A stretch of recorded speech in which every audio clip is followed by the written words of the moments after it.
Hi, I'm Paul Friedman, founder of the Marriage Foundation, and as you know, we go through questions and I give good answers here. Hopefully, you appreciate them. Leave a comment, leave a like. So, let's take a look at today's.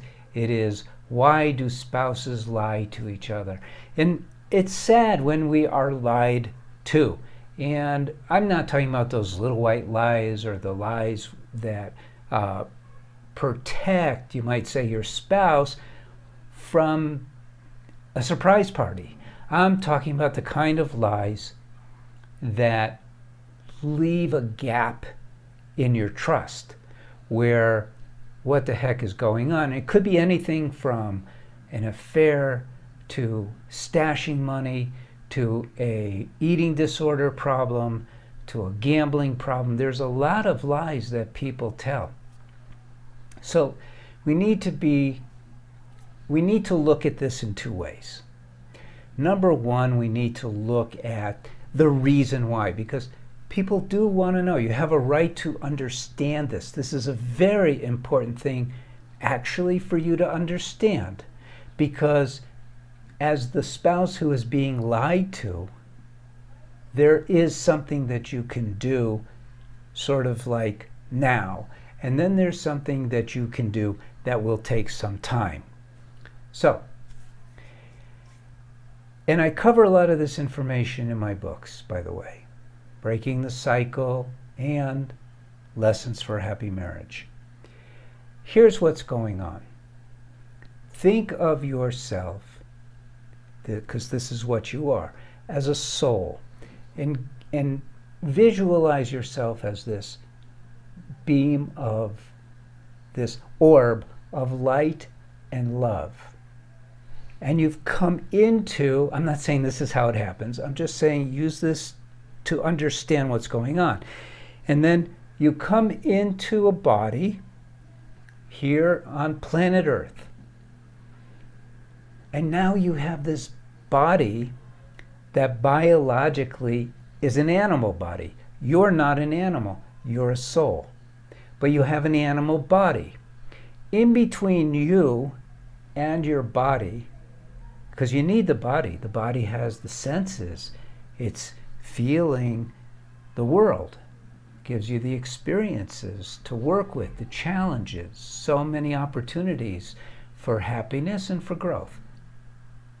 In between you and the soul, you and the body, is the mind.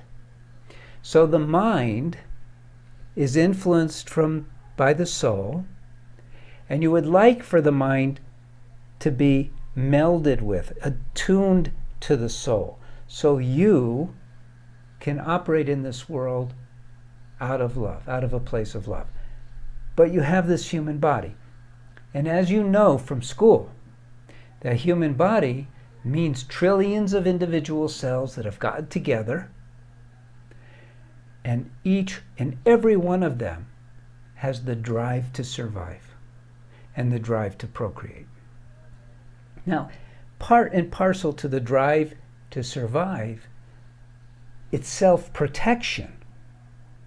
So anytime the mind is sensing danger, depending upon the degree of danger, it will do anything and everything it can to protect the body. It is a slave to the body until you, as an individual soul, start taming the instinctive drives that cause this. So when your spouse is lying to you, what is going on is not that they're creeps, it's that their mind is sensing danger from you.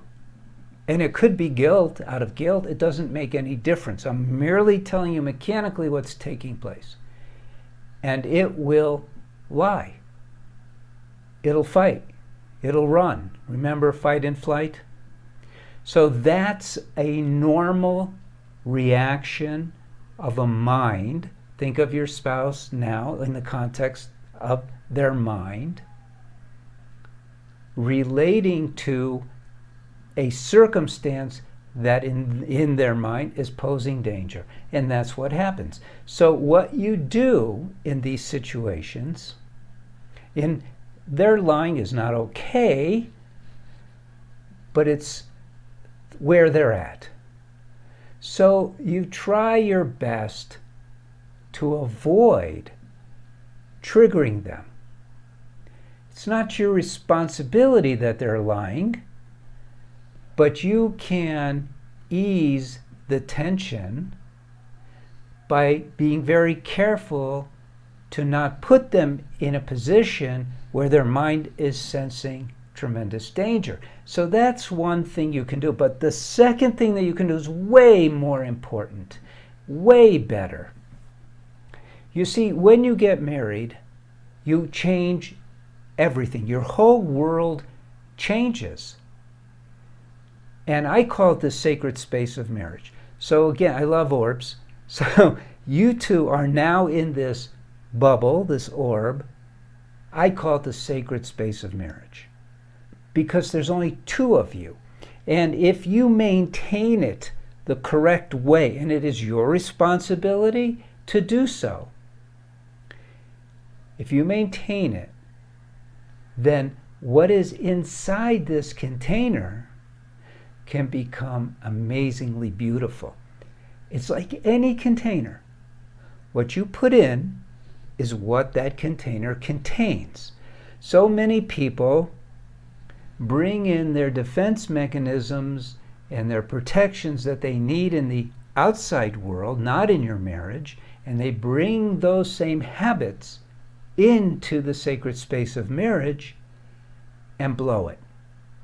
So what happens is, for instance, complaining, arguing, criticism, bad looks, anything that's not sweet and wonderful that you put into the container will be in the container. But if you make a decision, I'm only going to put sweetness in, I'm only going to put love into this container of our marriage, and in those walls, you protect that. You don't let anything else in. You will watch that the two of you will recognize there's just two of us in this Garden of Eden. If you make it into a Garden of Eden, you have the power to do that. This is not like airy-fairy stuff. You see, you have free will. You have free will. You have volition.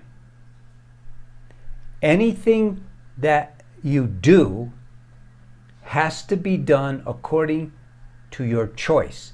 Now, if your choice is to just run your life by habit and run your marriage by habit, that's quite dumb. What you should be doing is taking control over your own mind, over your speech then, over your thinking. And that is what makes your marriage amazing. And over time, if you do this judiciously, then all of the nasty stuff that is in your sacred space of marriage will get crowded out by love. Now, it takes a disciplined mind, an intention, and a process to do this. If all you're worried about is lying, and we're really not talking about like infidelity, then one of my books will be plenty. Now, if what you're really talking about is my husband cheated on me, then you need to get the kind of guidance that comes in the course for women, where you will be shown step by step how to master first taming your emotions, learning to control it, and you become the light in your husband's world. And I'm just using this as an example. It could go the other way. But if your marriage is starting to really slide, if you're wondering about lying because it's become chronic and there's a serious problem, then you need the course.